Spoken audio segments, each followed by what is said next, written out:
What is up, Knights of X? We are finally here for Datacron Sets 33 review, featuring brand new Focus Datacrons that everyone's going to want to get their hands on. Even if you don't have the characters unlocked in your roster, the stats on these Focus Datacrons are insane. Absolutely insane, and they're going to really be detrimental to your performance in Grand Arena. So, we are going to go over everything today, talking about the new Datacron set. So if you guys are new here, I'd like to break every single thing down in terms of individual slides on a PowerPoint, going over the stats of the set, the dark side alignment, the light side, the 6s, the 9s, the Focus Datacron ranking, and at the end, I have an infographic going over my personal recommendations for what you guys should be going for each level 9 and set and 3, 6, and 9 Focus Datacron priority order, all on a cheat sheet at the end of the video. And if you want to get that little cheat sheet for yourself, join my Discord. That's going to be in the description down below in the Infographics Datacron section. So you can share that with your guilds. This gives you a little bit of a help and guidance on where to go for the set. So without further ado, we're going to get started right away with the Datacron review, starting with the slides. So here we are. You're going to see me moving throughout the PowerPoint because it's hard to find the right slot of where to fit me because everything is super long text and especially the Focus Datacrons are really hard to fit on one slide. So we're going to get right into it. We're going to start right out with the stats for the set. So a lot of repeat stats. The only one that's different from the previous one is going to be defense. I believe it's replacing offense as a stat. So always, defense is going to be one of the strongest stats of the set.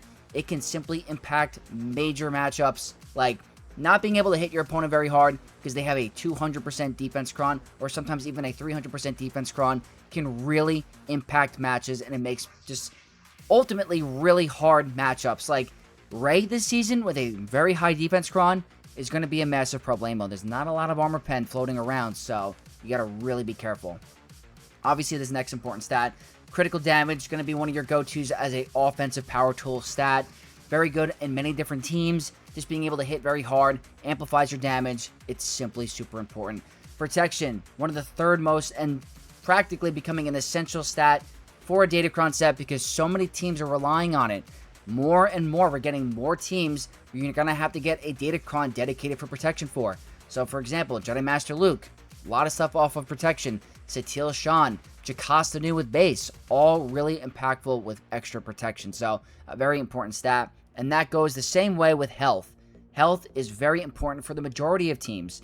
There's going to be some teams that hit under protection, so you're going to want to go for those really high health crons or damage based off of your max health. It really is just such an important stat to go for this set.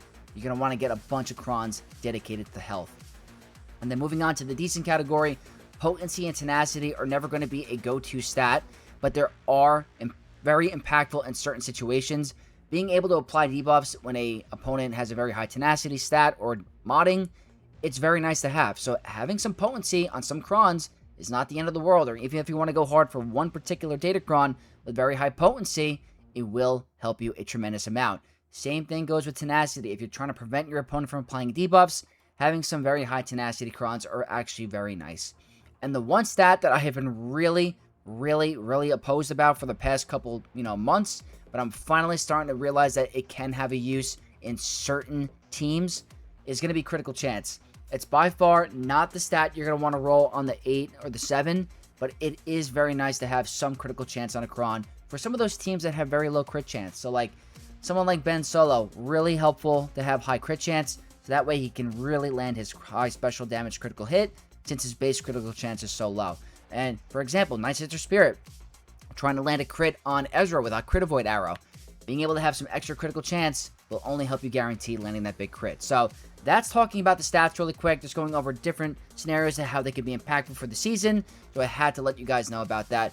We're now going to move on to the level 3s, and this is where we're going to start to move me over a little bit. So I'm probably going to go in the top corner. I usually go over here during every review, so I'm going to hang out over here for a little bit until I have to move. We're starting with the light side level 3s, and there are two very good ones, with one standing out to be the premier one for majority of teams, and it's going to be the first one on the slide. At the start of the encounter, the weakest ally gains 20% turn meter for every light side ally. So if you do the math, you have a full team of 5. You're practically getting 100% turn meter. 5 times 20 is 100. That's 100% turn meter for the weakest ally on your team that is light side. That is very strong. You're practically starting the encounter with a turn. And on certain teams, this is insanely important. So like Zori resistance with this level 3 and the Datacron they have coming up with this set with the resistance level 6, they're going to be bananas strong. So many teams. Ahsoka with the weakest ally can shut down Great Mothers. You no longer have to put General Syndulla in the lead now. You can use this level 3, and if you have a very like weak or the lowest health and protection modded character is like General Syndulla, she puts Fracture on a character, the counter's over. So that's just an example. There are so many different teams where you're going to put it on defense, they get 100% turn meter, it's going to impact counters. So very important level 3. Now, if you're not really worried about getting out ahead and your real purpose is to just stall out the battle, be annoying with the buffs and the evasion and get extra health and health steal up, then the second best option is going to be whenever light side allies use a special ability, gain evasion up, health steal up, and health up for 2 turns. Those are all 3 very impactful buffs, especially evasion up. Not being able to hit your opponent is extremely tilting. So that's why it's in the strong category, is that it's annoying and it can impact matchups. But for me, my personal recommendation is get as many light side Datacrons as you can. It's very important. Now, moving on to the decent category, it's always nice to have a couple of these. When I mean a couple, I mean 1 or 2. Because if you're in a banner pinching situation and you don't have a team that has good banner recovery, this could help you. This is whenever light side allies gain a buff, they recover 2% health and protection. Just the reasons why I explained. If you're in a Grand Arena standpoint and you're down 3 banners and you need health and protection recovery, this type of cron might outweigh the other 2 in that particular situation. It's by no means your primary level 3 to go for, but it's nice to have a couple. So keep that in mind. 2 bad ones. The reason why they're bad is I do not like the percentage of one of them, and the other one is probably one of the worst ones of the set, besides one team, and I'll explain after. But the first one, at the beginning of their turn, light side allies have a 25% chance to dispel all debuffs on themselves. It's a 1 in 4 chance. I talk about this every single time it's listed. If this was increased to 50%, it'd probably be put in the decent or strong category, because a coin flip of trying to, let's say you're getting stun locked on a team and then they are able to cleanse that stun, that's very nice to have. But 25% chance is just simply too low for my liking and too situational. So that's why it's bad. But it can have an impact if you land that dice roll. Now, this one is overall extremely bad for the majority of teams, but it's very good on one team.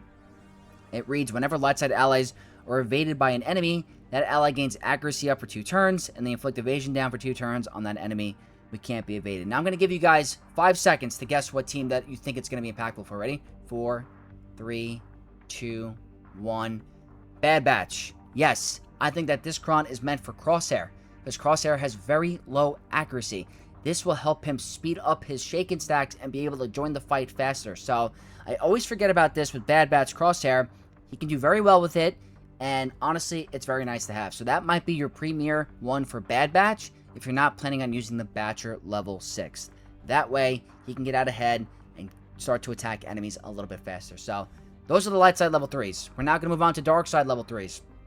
There is one clear winner for offense in a majority of your teams. It's going to be the dark side buffs and a basic. Whenever a dark side ally uses a basic ability, they gain critical chance up, critical damage up, and offense up for 2 turns. Offensive Juggernaut level 3, super high damage, critical chance up, guarantees a crit. Crit damage up is phenomenal. Offense up is a raw offensive boost. It's simply very strong and going to be your premier dark side level 3 for, I'd say, like 80 to 90% of your teams. By far the strongest. Now, when we're talking about a defensive standpoint, if you guys are going to go really hard for crons and you want to go for 2 types, for 1 on offense and 1 on defense, one of the best ones you're going to get is going to be the first time each dark side ally is defeated, remaining dark side allies gain 15% offense, 20 speed for the rest of the encounter. So the problem with this is that it's not meant for offense. I even have it listed here. You don't want your characters dying on offense, but if they're on defense and you want your team to get really put on steroids, this is going to be your premier defensive cron, because the more you kill your the enemy, the stronger they're going to get. And in order for the enemy to win, they have to take out some units and all your units, so it's only going to amplify your other characters even more. Only for defense. That's the only reason why you would want to get it. So I have to explain why. 1 for offense and 1 for defense. Now moving on to the decent, we have dark side allies have 100% critical chance when attacking at a turn, It's very nice. It's really nice to have a 100% critical chance when attacking at a turn, but it's not going to outweigh the top one. You're practically going to get a bunch of critical chance up with the buffs on a basic. That's practically 100%. So I think that it's a waste for going for that. It's still nice and situational if you have low critical chance at a dark side team, but not your premier level 3. And the next one's going to be whenever dark side allies start their turn with fewer than 3 buffs, they recover health and protection. The only reason why it's decent is because I like health and protection recovery. That means better banners for you, so I like to include that always. And I lied. The light side one is not the worst of the set. This is the worst level 3 of the entire set. It belongs to dark side. Whenever dark side allies evade an attack, they gain offense up for 1 turn. Why would you want that when you can just do a basic ability on the other one and get it for free for 2 turns? So, by far, the biggest waste of a level 3, they're meant to tilt you. Those are the bad RNG rolls that CG wants you to reroll for. That's pretty much the level 3. We're now moving on to the level 6s. And we're going to go to resistance. Starting with resistance, there are 3 clear, strong ones that can work on 3 separate resistance teams. Or in general, other teams that aren't full resistance. So the first one is going to be whenever resistance ally is critically hit, they get 100% crit avoid and crit chance for 2 turns. This is very strong. Not being able to create Galactic Legend Ray, and she has Inspire. She's only going to spread more mastery to her team. You do not want that to happen. And if you don't kill her or her allies fast enough while she has her level 9, you're going to get 1 shot. If you don't kill any allies during her initial ultimate, when she gets to her first one, you're going to go die. You're going to buy. That's the truth. That's the truth. So, not being able to crit Ray is going to be dangerous, and it's going to have a big impact on certain teams. So, I do like that level 3, or that level 6, sorry. The next strong one is whenever resistance allies use a special ability during their turn, they stun the target enemy for 1 turn, which can't be evaded or resisted. This is very strong as well. It's going to be situational, but immediately I'm thinking in my head, when you think of characters like R2-D2, right? Not necessarily on a resistance team, but is a resistance character. So let's say you want to go for a stun on R2 and you don't want to use his basic. You want to use his burning. You want to use the stealth. Well, now you can do those abilities and land a guaranteed stun instead of a RNG basic stun. So that's why I think that one is going to have an impact on some teams. Maybe we see it in Zori Resistance. Probably not because of the other one. But I have to include that one because it will be situational and have a use on other teams that have the resistance tag. So, especially R2-D2. Especially when you're going against the Ahsoka with Ezra. So I do like this one. Now, this one has crazy potential. Crazy potential, and I also think it's bugged. This, along with the First Order one, is bugged. I think it's like at 1,000% stacking instead of 10. This reads, whenever a resistance ally falls below 50% health for the first time, that ally gains 50% protection over time for 2 turns. Whenever a resistance ally scores a critical hit, that ally gains 10% health steal, stacking up to 100% till the end of the encounter. Whenever any resistance ally assists, that ally gains 15% turn meter. Whenever a resistance ally defeats an enemy, resistance allies gain 10% critical damage, stacking up to 150% until the end of the encounter. So this is extremely strong, and I think it's going to be best used in a Zori resistance team, if I have to be honest, because when you look at this, some aspects do work for Galactic Legend Ray. They can, but I do not think this is the best Galactic Legend Ray Kron there is. Obviously, the protection over time is nice. It's not essential. It's not going to stop Queen Amidala. When the health steal is very nice for GL Ray, because if you're in a situation where she's life stealing back to full health, that's pretty strong. But I feel like that was back in the day when you were doing other counters like Star Killer and stuff like that. Not going to impact Queen Amidala or Malagos, I don't think. I think Malagos is going to just run right through it. And the turn meter gain, she doesn't really attack at a turn that often, and she doesn't really need that much critical damage. Like, most of her damage is from her Whirlwind and her ultimate. Yes, her basics can do a lot, but it's not essential. So, if you ask me, this is a very good one for Zori Resistance, or maybe even a Scavenger Ray on a Ufu team, maybe. Possibly. I don't know. I think the stun one's a little better, the crit avoid's a little better. I don't know. They're all situational. I'll talk about it more at the end, but that's my recommendation. And then on the decent one, I think that this is situational as well. If you're trying to shut down certain counters, you might want to grab at least one of these. Whenever an enemy is defeated by a resistance ally, that enemy can't be revived. So, let's say you're using Ray, and you're trying to shut down a counter that has revives. This will shut down that counter, because they can't revive. So, if she goes for a big ultimate, she kills your whole team. and you have a revive, they're not coming back. So that's going to be situational. Depends on what you're trying to shut down. And the only bad one is the first time each resistance ally falls below 50% health, all resistance allies reduce their cooldowns by 1 and gain 10% turn meter. So it's really not like awful, but it's definitely not going to outrank any of the other 4. I think that one's more situational and probably better on offense. But yeah, not my favorite resistance level 6. So that's going to wrap up the resistance faction for the 6. We're now going to move on to the first order one, and this one's a lot easier.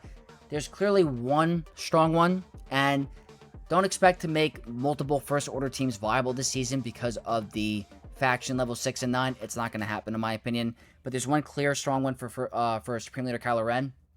At the start of battle, first order allies gain 20% health steal, offense retribution for 1 turn. Whenever a first order ally counterattacks, that ally gains 10% critical damage, stacking to 50%. I think this is bugged right now. They should fix it. Whenever a first order ally stuns an enemy, first order allies recover 10% health and protection. So very good starting retribution and offense. They have, when they counterattack, they gain 10% critical damage up to 50%. So that's a big boost in damage. Health and protection recovery on a stun, which Kylo can do a ton of, as well as crew. So this one is going to be very, very strong, and I'm looking forward to seeing how it's going to perform in Grand Arena. So I do like that one a lot. Next decent one, which, again, going to be situational. We kind of have like a attacker one similar to for Kylo and Rey right now, but this is more dedicated for first order. Whenever a first order ally has full health and protection at the start of their turn, they deal 100% more damage on their turn. So the good thing is that Darkside Rey has health and protection recovery in her second special, her third ability. So if Kylo is able to do a big hit attack at full health and protection, it's going to be deadly. But I do think that the wordy one is going to be stronger than this. Next one, decent. At the start of the encounter and at the end of their turn, first order allies gain 1 stack of Retaliate, max for 3, can't be copied, dispelled, or prevented. And what Retaliate is when damaged by an attack, deal 20% of the damage received per stack to the attacker, can't defeat enemies. So this is the ultimate banner stealing level 6. So if you're going against Kylo on defense, and maybe you're using like JML or JMK, and you're going for big hits while they have Retaliate, you're practically going to be hitting yourself as well. So this is the ultimate banner stealing kind of thing, but I don't think it's going to make matchups any harder for you. It's just going to strip away a couple banners, so that's why it's decent. Now, these ones are bad, and maybe they'll have a use, but I don't like it. Whenever first order allies are critically hit, they gain 10% critical damage stacking until the end of the encounter. So, this requires you to get hit by crits, and that means you're taking damage. I'm not a big fan of that, to be honest with you. I could be completely wrong, but I'm not a fan of my characters getting crit, and then I have to ramp from taking damage. I don't want to rely on getting hit to ramp up my damage, so that's why I'm considering it bad. Maybe if you're in a long stall of a battle where you're trying to just ramp up and you have a lot of enemies critting you, maybe it's better, but for me, it's not my favorite. And the last one that's bad, whenever first order allies stun an enemy, they gain speed up, offense up for 2 turns, inflict expose for 2 turns at the start of that turn, which can't be evaded. So it's just a little bit of a boost. It's nothing crazy. Like, it's not going to make a major impact on any matchups. It's just a little bit of a nice boost. I'm not really a big fan of it. I don't think it's worth going for the level 6. So that's going to wrap up the first order level 6. We're now going to move on to the level 9s, starting with resistance, and there's going to be a couple of missing because I'm saving them for later. First one that we're going to talk about that is strong for resistance level 9, it's going to be BB-8. BB-8, and this one's an interesting one. This might be better for 3v3 than 5v5 because the map is so small, but we'll see. At the start of the battle, if all other allies are droids, all allies gain the resistance tag until the end of battle. At the start of battle, resistance allies gain secret intel for 2 turns. Whenever an ally gains secret intel, resistance allies gain 10% critical chance stacking for 100% max, and critical damage for 100% until the end of the encounter. The first time a resistance ally falls below 50% health, BB-8 resets the cooldown of Illuminated Destiny. Whenever BB-8 uses a special ability, inflict buff immunity on a random enemy for 2 turns, which can't be resisted. So there's a lot going on here. There's a lot going on. Your droids are getting a resistance tag. You have a 100% critical chance and crit damage stacking up to 100%. They're going to start with secret intel, and you're going to, when a resistance ally falls below 50% health, you're getting a free Illuminated Destiny. So they're practically going to 100% turn meter and get all those buffs. and you're inflicting buff immunity, which can't be resisted. So that's very strong. We have to see if droids are going to make a huge impact. I think that maybe you can get some turn meter train going with the level 3 BB-8 with droids. It might actually be kind of strong. I'm looking forward to this. So we might see the rise of droids and resistance this season with the BB-8 level 9. So I would recommend going for it if you have BB-8 up and running. 2 bad ones. Just absolutely bad. You don't want this at all. Holdo. Amilyn Holdo. Whenever Amilyn Holdo gains Foresight, they also gain 20% turn meter and protection up for 2 turns. The last time I used Holdo was when she had that broken level 9 Datacron. Ever since then, I have not used Holdo at all in a character battle. She's kind of useless, so this level 9 will not make her impactful for the meta. It won't do a thing, so I would recommend skipping it. And then another very, very bad one. Veteran Smuggler Chewbacca. Whenever an enemy is stunned, Chewbacca gains a bonus turn. He's not doing much on that bonus turn anyway, so why do you want him to get a bonus turn? He's going to do a big stun ability in a daze, I think. It's really just not impactful at all, and I recommend that no one goes for that level 9. So that's going to quickly wrap up the Resistance level 9. We'll talk about some more later. Now we're going to move on to First Order. First Order level 9, and they're all listed here. So we're going to start with the first one, Rey Darkside Vision.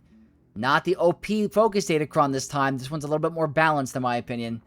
Whenever Rey, Darkside Vision inflicts fear, reduce the cooldowns of First Order allies by 1. That's pretty nice. I like that a lot. Whenever Rey, Darkside Vision uses Malevolent Lineage, if all enemies are shocked, deal bonus damage equal to 20% of their max health to all enemies, which can't be evaded. That is very, very nice. So you have to time your abilities correctly. While Rey Darkside Vision is untargetable, she gains 20% offense, and First Order allies gain 20% critical damage. So if you pair this in with critical damage as a stat in your Cron, the wordy First Order 6, you're just gaining crazy, crazy stats. She's going to be lowering cooldowns. She's going to be dealing extra max health damage, and she's giving your team offense and critical damage. It is extremely strong, and I recommend that anyone that has Rey and Kylo together, go for this level 9. It is very, very impactful. Next one, Kylo Ren Unmasked. This one's a very good one as well, and I'm debating on using this instead of Rey, but honestly, you can probably slot this into another team. Whenever Kylo Ren Unmasked takes damage while taunting, it gains 10% defense stacking up to 100% and 100% max health until the end of the encounter. First Order allies gain 10% offense stacking to 100% until the end of the encounter. So that's all 3 things. Whenever he takes damage while taunting, he's gaining defense, max health, and you're giving your entire team 100% offense. It's very good. Whenever Kylo Ren Unmasked attacks out of turn, he inflicts offense down on target enemy for 2 turns. Whenever Kylo Ren Unmasked stuns an enemy, increase that enemy's cooldowns by 1, and First Order allies gain offense up for 2 turns. So, honestly, this is a very good Cron. I do like it because he's a very strong tank. He can counter a tank. He's got a pre-taunt, so he's going to be taking a lot of hits. It's not necessarily essential for First Order. I just want to make that point. He will be gaining stats still. He can still inflict offense down. You're just not going to be getting any of the First Order buffs. So, I do think the Darkside Rey one is going to be stronger, but this could work perfectly well with a Kylo team, and maybe this could work in a Ufu team as well. We're going to have to see. Those are 2 that I really recommend you guys go for. And the rest are unfortunately bad. Captain Phasma. Whenever Phasma deals damage to an enemy, remove 25% turn meter from that enemy. The best thing you're going to do is on a single AoE, you're going to remove 25% turn meter from all enemies. It can be resisted. Phasma's not a good character. She hasn't been for a while. I don't even remember the last time I used her in TW. It's been probably years, so don't recommend going for that level 9. And then Kylo Ren. This doesn't sound terrible, but it's just not going to make an impact. Whenever Kylo Ren attacks at a turn, they recover 20% health and protection on all other allies with Retribution assists. So it sounds good, but Kylo Ren is another character that is just simply not used anymore. Even on my free-to-play account, I don't have him unlocked, but I wouldn't be able to use him anyway. So that level 9 is not going to make an impact on any single team. And the last one, I wish that... You know what it is? This sounds good, but the character just doesn't have a place in the meta or any team right now. First Order Executioner. Whenever First Order Executioner critically hits an enemy, First Order Executioner gains 10% critical damage, defense pen, offense stacking for 200% until the end of the battle. Sounds very strong on paper. Very strong. First Order Executioner has not been used in a long time, and there's no other B team for Kylo or the First Order faction that's going to make them Kyber 1 viable, or even Kyber 2, 3, or 4, maybe even a Rhodium. Like, it's just, they're going to get beat by other teams. The map is simply too small, so not worth going for those last 3. Definitely worth going for Darkseid Rey, as well as Kylo Ren on Mass. Those are going to be your 2 very good First Order ones. Now, what we're going to do next is head into the next category, which is a very fun one for me. I always do this every single video. I want to talk about the OP Datacrons for the set. The ones that you should be striving for immediately, that are going to make the most impact for most matches in Grand Arena, or really elevate teams. So, without further ado, the 2 OP Datacrons for the set are going to be a combination pair of Rey. Rey is simply very, very strong. There are 3 extremely strong Reycrons this season, just different forms of her. The reason why the Darkseid Rey one isn't considered OP, because I don't think it's going to be... it's a nice boost, but it's not as game-changing boosting as these 2. The best one of the set that everyone should be going for, if you have Rey unlocked, is going to be her level 9. Hair up to the Jedi deals 75% more damage for each other active ally. If you do not kill any enemy before Rey gets into her first ultimate, you're simply going to get one-tapped. Your entire team is going to die. So if you have to deal with a very defensive Rey with anti-crit, anti-healing, all of it, there's so many ways and different characters to make Rey a juggernaut without anyone dying on the first turn. It's going to be a problem. So that's by far the best level 9 of the set. She's going to be one-shotting entire squads. The second one, it's a repeat. It was strong back then. It's going to be strong now. Rey Scavenger deals 25% more damage per relic amplifier level on all allies. She already hits like a Mack truck with her attacker kit. Every ability is a massive big hit, pretty much. So you slot this into a Zori Resistance team, a Ufu team, a maybe even regular Rey squad. Who knows? There's going to be different variations you can work with. Don't recommend you put her with Galactic Legend Rey, but there's going to be other Resistance team and Ufu's team you can work with. That is simply a lot of damage. Paired in with the level 6 for Resistance, she could be doing really crazy things this season. So that's going to wrap up the entire Datacron set in terms of non-focused Datacrons. What we're going to move on to now is going to be a Datacron ranking, in which what you should be going for in order, and why you should be going for what, and where you're going to be using each Datacron. Something to keep in mind, give it a little bit of a pointer, and let you know what you guys think. So, starting with third place, because there's only 3 for the set, it's going to be Snowtrooper Commander. And now we're going to go back and move me to the bottom left corner, right over here. There we go. So, this one is really good in terms of stats. So you're going to see on the bottom right, those are the total stats you're getting for the Datacron. It's insane. 140% critical damage and 110% offense.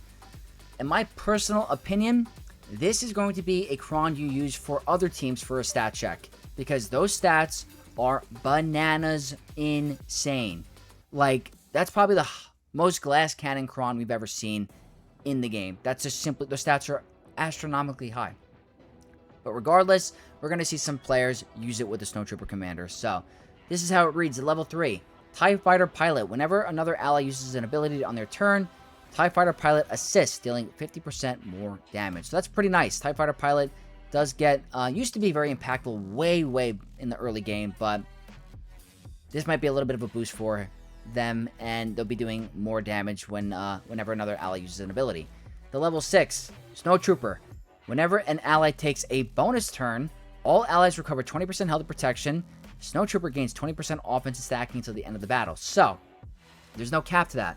So that Snowtrooper could be ramping to insane levels if you do not deal with that bonus turn shenanigans. So, you ask, who gives bonus turns? Darth Vader? Merciless Massacre? That's 5 bonus turns, right? That's a lot of offense. I think it's a repeat of the Darth Vader Focus Datacron back in the day when we thought it was going to be better and it was trash, but who knows? You might see an impact. We'll see. And the level 9. At the start of Snowtrooper Commander's turn, he gains 15% defense for each active Imperial Remnant ally for 1 turn. The first time each Imperial Remnant ally is defeated, Snowtrooper Commander revives that ally with 30% health and protection. Whenever an Imperial Remnant ally inflicts ability block on an enemy, they also inflict buff immunity on that enemy for 2 turns. Whenever Snowtrooper Commander uses Rifle Butt, weehoo, he inflicts fracture until the start of Snowtrooper Commander's next turn, or Snowtrooper Commander is defeated, which cannot be copied, suspelled, or evaded. So, defense boost, ability block, buff immunity, revive, and fracture. It's pretty good. It's pretty good. This character is not the best overall. I do think that he will be gaining a big boost with this Focus Datacron, but I just feel like a majority of players are going to be using this specifically for the stats. So, it's not a skip of a cron. I would definitely go for it no matter what. It's just going to be in third place in terms of overall performance. So, that is third place. We're now going to move on to second place, and that is going to be broken up into 2 slides because there are simply way too many words going on here. Colonel Ward with the New Republic 3, 6, 9, 12, and 15. The stats are another bananas stats cron. 100% critical damage, 80% offense, 140% defense, and 100% health. Just want you guys to picture for a second. Let's say there's no GL Ray level 9 in general. You throw this on a GL Ray team in terms of the stats. Those are insane stats. A GL Ahsoka Tano team, it's just bananas. Absolutely bananas. But a lot of players might be using it with the New Republic team because they're gaining a really big boost, and I've actually faced it already in 3v3. It's a nightmare. Already a nightmare. The level 3 is Grogu and the Anzellans. Whenever Grogu and the Anzellans uses strapped in, the target New Republic ally also gains critical hit immunity for 2 turns, 30% turn meter. Whenever Grogu and the Anzellans uses tune-up, New Republic allies also gain protection, 50%, and speed up for 2 turns. Whenever an enemy gains a stack of On the Run, Grogu and the Anzellans gain 1 additional stack of Force Connection. Whenever an enemy with Force Influence uses an ability, that enemy deals bonus true damage equal to 30% of their max health to themselves, which can't be evaded. So there's a lot going on here. This is going to be very, very good. I have not even tried to face this yet in 3v3. The variant I faced was Zeb, Carson, and R5. So this is only going to be even more difficult to deal with. Critical hit immunity, speed up, protection, true damage based off of max health. It's just very, very good. Extra Force Connection. Grogu and the Anzellans are going to be very good with this Focus Datacron. The level 6. Crazy damage. Carson Teva. Carson Teva gains 30% offense, stacking up to 150% each time he counterattacks until the end of the encounter. Carson Teva can't be defeated while other allies are active. Whenever Carson Teva uses Keeping the Peace, a New Republic tank ally assists, which is Zeb. The first time each enemy reaches 5 stacks of On the Run, New Republic allies gain 50% turn meter until the end of the battle. Carson Teva recovers 30% health protection and gains 30% critical damage, stacking up to 180% until the end of the battle. So this is a huge, huge offensive steroid boost in terms of damage. Crazy offense gains, crazy critical damage gains. They are going to be giving a tank assist, turn meter gains. It's just very, very powerful. So Captain Carson Teva is going to be hitting like a juggernaut. I'm telling you. Moving on to the level 9. R5-D4. Whenever R5-D4 gains Retaliate, he also gains defense up and potency up for 2 turns. Whenever a New Republic ally counterattacks an enemy, that ally inflicts 2 stacks of damage over time on that enemy for 2 turns, which can't be resisted. Whenever an enemy with damage over time uses an ability, the ally in the leader slot gains 30% offense up to 210%.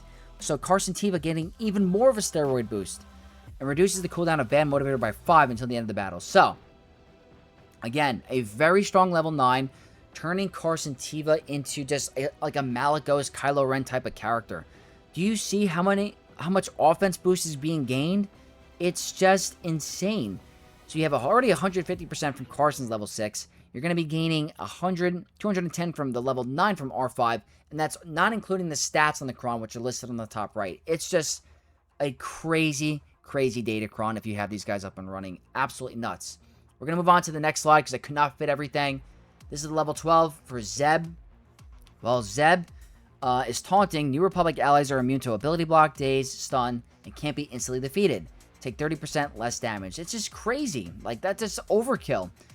Whenever Zeb loses taunt, he gains taunt for 1 turn. The first time Zeb, New Republic pilot, Carson Teva, R5-D4, Colonel Ward, or Grogu and Anzellans fall below 50% health, that ally gains damage immunity for 2 turns, and New Republic allies gain 30% turn meter. I've been at the bad end of this. I played the matchup terribly. You gotta kill the sides first before you kill Carson Teva. I kept trying to ignore Zeb. It's simply not going to work. You got to get through Zeb, and he gains crazy evasion in Grand Arena. So hitting him is very difficult. Just the overall bonkers Omicron and even a more bonkers Focus Datacron. Now we are finally at the level 15 for Colonel Ward. Whenever Colonel Ward inflicts a debuff on an enemy, she gains 30% potency and max health, stacking up to 150% until the end of the encounter. Whenever a New Republic ally damages an exposed enemy, that ally recovers 30% protection and inflicts ability block on that enemy for 2 turns, which can't be resisted, an unresistible ability block. Whenever Colonel Ward uses New Republic's Most Wanted, the target ally gains a bonus turn. So, bonus turn, ability blocked, extra potency and max health. It's just very strong. I think that when you combine all of these characters together with all these different 3s, 6, 9s, and 12s, it's just crazy. They're going to be a bananas team. You're going to have to go really expensive to take them out. It will not be an easy task. So, if you guys have New Republic up and running, highly, highly suggest you go for this team. If you don't, it's going to be a phenomenal stat Datacron. Do not avoid it. So, that leaves the clear and obvious choice for first place. There's clearly one overpowered level 15 that's going to change Grand Arena and be a huge nightmare defensive team for the next couple of months. And that's going to be Rod of the Hutt in first place with the Focus Datacron. The stats, again, are insane. 100% critical damage, 140% potency, 155% defense, and 100% health. It's just a juggernaut Statcron again. And it's just, the level 15 is going to be everything. The other stuff is nice, but the 15 is everything. The level 3, though, is going to be Gamorrean Guard. At the start of the encounter, Gamorrean Guard gains 5 stacks of My Kind of Scum, 100% potency, 50 speed. Then he gains 20% counter chance for each Hutt Cartel ally. Whenever Gamorrean Guard inflicts a stack of damage over time, he gains riposte for 2 turns. While taunting, he takes 30% reduced damage from enemies with a stack of damage over time, or Thermal Detonator. Whenever Gamorrean Guard removes Terminator from an enemy, reduce the cooldown of his abilities by 1. So there's a lot going on here. It's very, very, a lot of words. Big stat boost, reduced damage, Terminator removal, and reducing cooldowns above his abilities. So it's a very strong level 3, and we're going to see how it impacts the meta. The level 6, Mob Enforcer. If the ally in the leader slot is Hutt Cartel, whenever they use an ability, Mob Enforcer assists, dealing 50% more damage. That's a huge boost. The start of Mob Enforcer's turn, all enemies are inflicted with thermal detonators. All enemies inflicted with thermal detonators are inflicted with buff immunity for 1 turn. This is a repeat of a previous Cron, I believe. Sounds so familiar. Whenever Mob Enforcer attacks at a turn, she always scores a critical hit if able.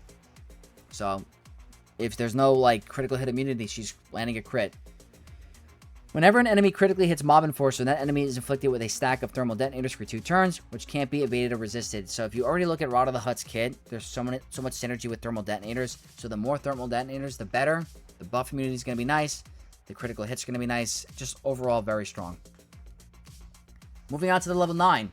Greedo. Whenever Greedo critically hits an enemy, Greedo gains 10% critical damage, defense pen, offense, stacking until the end of the battle. So this has crazy potential, because Greedo has potential to endlessly attack on a basic if he keeps critting.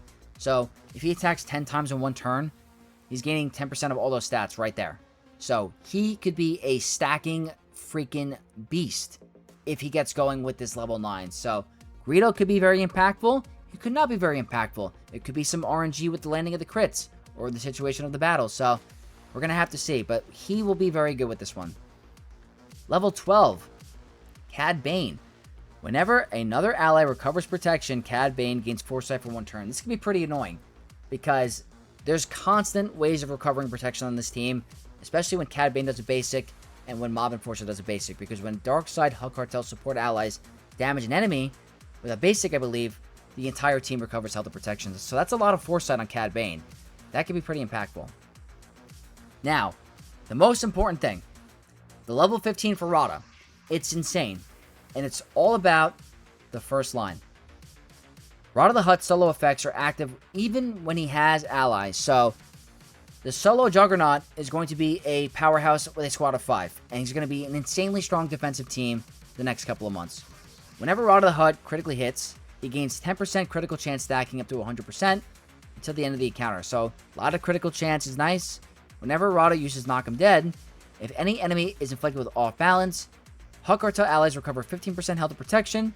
Whenever Rada defeats an enemy, it gains 10% offense stacking until up to 80% to the end of the encounter. So those are all extra little boosts. It's nothing crazy. Like the critical chance 100% is nice. The health and protection recovery is nice. The offense when killing an enemy is nice. But the most important is the level 15. It makes him a defensive viable team because on his own, he's insane. Without him on his own, he's not that good. The Focus Datacron is going to make it very impactful. So we're going to have to see how this plays out. I think it's going to require a very strong team to take out. And if you're facing high Relic Rod of the Huts, best of luck. But we will figure out a counter. That's for sure. A counter will come out. We will get it done. So that's going to wrap up the Datacron review. The last slide we're going to talk about is going to be my personal recommendation for what to go for the set. So without further ado, this is going to be my recommendation. And I'm going to hide my webcam for a second so you guys can see exactly what this looks like. These are all the level 9s and the Focus Datacrons that I am recommending. If you guys want to check this out, this is in my Discord in the Datacron infographic section. Again, that will be linked in the description of this video. Highly recommend you join, but Rada's going to be 1, Colonel Ward's going to be 2, Stone Trooper Commander is going to be 3. I put the reason why, because the stats are very good. But all of the above, those are the 5 Datacrons you want to go for. The rest are kind of eh. So don't really worry about the level 9s after you get these 5. Just kind of worry about getting very high defense crons with a lot of light side Terminator level 3s, as well as dark side buffs on a basic with very high defense. So if you guys have any questions about the new Datacron set, or if you disagree with any of my recommendations here, drop a comment down below in the comment section. I am open to feedback, and I want to know what you guys are thinking. And also, what cron are you scared about the most? Is it going to be Rada or is it going to be Colonel Ward? I think the ones that scare me the most are going to be Rada and Galactic Legend Ray, as well as the New Republic. Those are the 2 or 3 that I think are going to be the most impactful, and we're going to have to figure out a counter pretty fast. So that's going to wrap up Datacron Set 33's review, guys. I hope you guys enjoyed it. If you did, don't forget to drop a like on your way out, comment down below, and as always, subscribe to your boy Vex for more content like this to keep you guys up to date with all the fun stuff. So have a great rest of your day. Good luck in Coliseum and Grand Arena, and I'll catch you guys in the next one. May the Force be with you all. Peace.